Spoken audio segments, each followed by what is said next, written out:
Have you fallen into an open manhole recently? Do you find yourself in the company of strangers? Well, then you might very well be in the feature Underground. Known far and wide as the Brad Pitt of film critics, my name is Hunter Lanier, and I am here once again with a review of an upcoming film. This time it is F1. F1 colon the movie, starring the aforementioned Brad Pitt and directed by Joseph Kosinsski. With F1, Kosinski once again serves up a Gen X heroic fantasy in which a latchkey kid serves wisdom to kids whose parents tracked them with an app. In the spirit of going fast, let's get right into what this movie is. This movie is a very conventional popcorn movie that could have learned a few things from its main character. In other words, it's an extremely risk-averse film about the value of taking risks. It holds no surprises. All of its emotions are telegraphed. It makes it very clear how you're supposed to feel about each character. It's the sort of movie that when it wants you to laugh, it'll cut to a character laughing or smiling. When the movie wants you to feel nervous, it'll cut to a character chewing on his fingernails. The screenplay leaves nothing to the imagination. If the film wants to say something, it will just say it. You know, I just saw a couple of days ago Celine Song's new movie, Materialists. And the main character of that movie, at some point, realizes in a bathroom stall that people are more than the sum of their parts, more than a series of boxes to be checked. F1 would have done well to learn that same lesson, albeit with movies. You know, after watching F1, I felt this insatiable desire to watch a racing movie. Um, Watching F1 is almost like drinking salt water in that sense, where it should have worked, but then I just was left parched. Anyway, so I remembered I had never seen Le Mans starring Steve McQueen. And it was a movie that I had always wanted to watch, and I just never got around to it. Not only did I love Le Mans, but I loved it for all of the reasons that F1 didn't work for me. Le Mans packs so much into its empty spaces. F1 doesn't even leave you with empty spaces. Le Mans insinuates so much without actually saying it.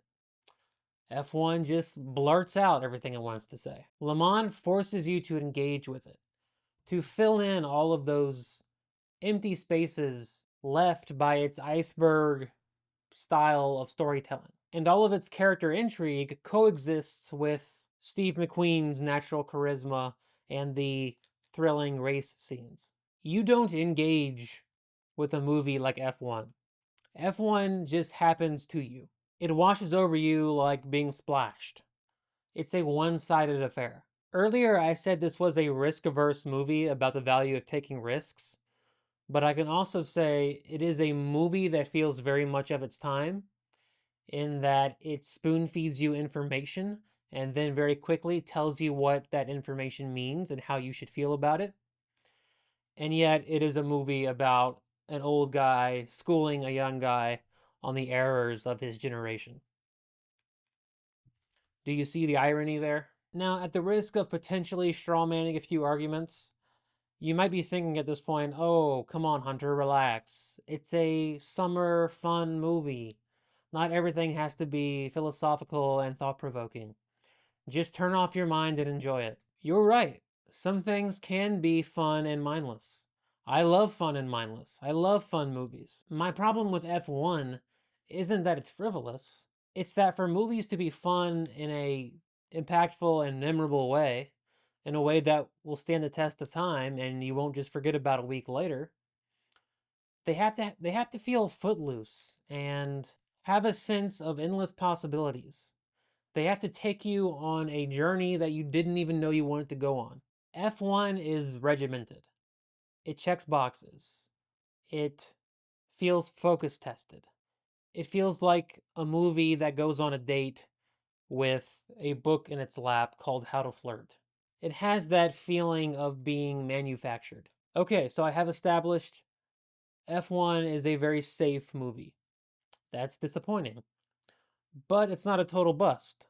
The racing sequences in F1 are its finest quality by a large margin. The visuals, editing, and sound all come together to create this symphonic, high-speed spectacle. Kosinski also really leans into the glossiness and the genteel aura around Formula One racing. So for as death-defying and blood-curdling as the races can be, there's always this sheen of decorum around it, which creates an interesting contrast. Watching an F1 race almost seems like the modern equivalent of watching two well-dressed nobles in a duel. And because the main character, Brad Pitt's character, Sonny, has this uniquely combative style of driving, the races almost take on a Ben-Hur chariot race quality. And that film's chariot race is, in my opinion,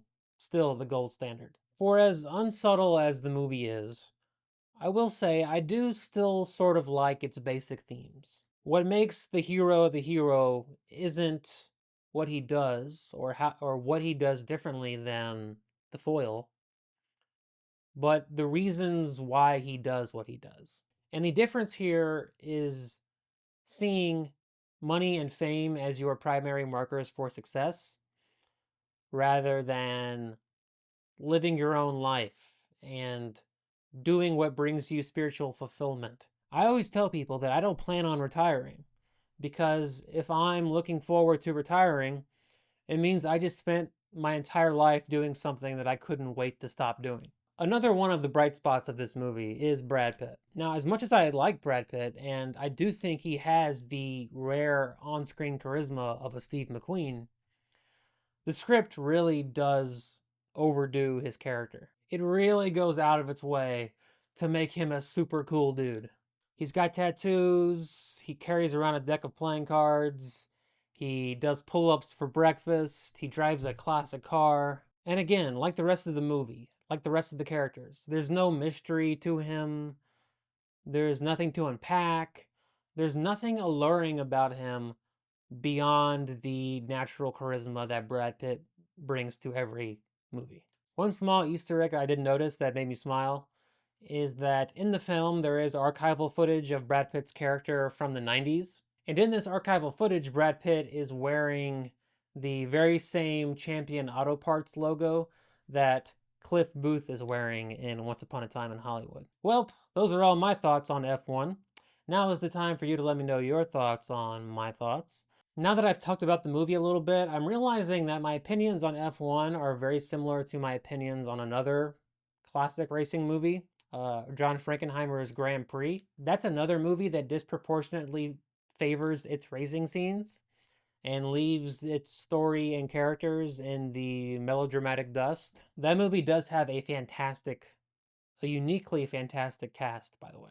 Next up, I'm planning on getting out a new episode of Feature Pantheon. If you don't know, Feature Pantheon is my review series where I review my very favorite movies of all time.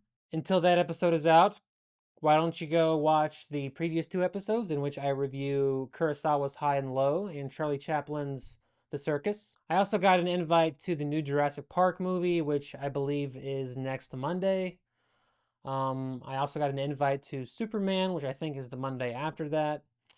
Not quite sure if I'll go see those. I think I actually am definitely going to see Jurassic Park. But let me know if you'd rather see me do Feature Pantheon reviews or do these reviews of the big summer blockbusters. I will take your opinion into thorough consideration. Until then, as always, I leave you with the eternally comforting reminder that every day underground is a good day.